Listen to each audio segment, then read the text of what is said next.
ఈ అరాకొర జ్ఞానంతో ఉన్న వైసీపీ వాళ్ళ మాటలు మీరు వినకండి. వాళ్ళకి ఏంటంటే ఇరాన్లోనూ అమెరికా యుద్ధం చేస్తున్న మనకేంటండి అంటారు.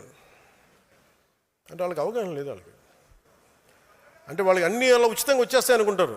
పెట్రోల్ ధరలు పెరిగి పెట్రోల్ ధరలు పెరగక ఏమవుతాయి? పెట్రోల్ దొరకదు, గ్యాస్ దొరకదు. ఎక్కడి నుంచి మనం సంపాదిస్తున్నావా? లేదంటే వీళ్ళ ఇళ్ళ నుంచి వస్తున్నాయి గ్యాస్ బావులు. సో ఇవన్నీ ఏం అర్థం కాకుండా కూర్చోబెట్టి మోదీ గారిని తిట్టడం, మోడీ గారిని మీద మాట్లాడటం ఒక ఇది అయిపోయింది. అందుకని మీరు అర్థం చేసుకోవాల్సింది ఇంటర్నేషనల్ పరిస్థితులు కూడా, పశ్చిమాసియాలో ఉన్న యుద్ధ పరిస్థితులు, తద్వారా మనకు వచ్చిన పెట్రోలియం ఉత్పత్తుల కొరత, వీటి మీద మీకు అవగాహన రావాలి. అభివృద్ధికి కావచ్చు, దేనికైనా కావచ్చు, క్రూడ్ ఆయిల్ చాలా కీలకం.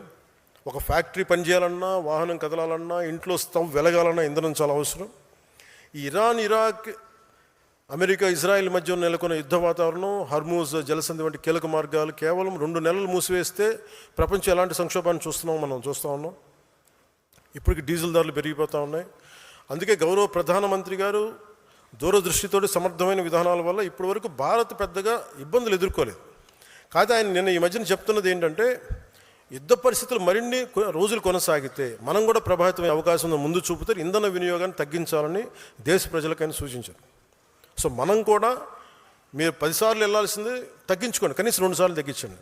కుదిరినప్పుడల్లా ఫ్రెండ్స్ మీటింగ్స్ ఉంటే మీరు ఫోన్స్ ద్వారా మీటింగ్ లేదని ఉంటే, అంటే సాధ్యమైనంత మేరకు ఇంధన పొదుపు చాలా చాలా అవసరం. అలాగే జనసేన పార్టీ తరఫున రాష్ట్ర ప్రజలందరికీ కూడా విజ్ఞప్తి చేస్తూ ఉన్నాను.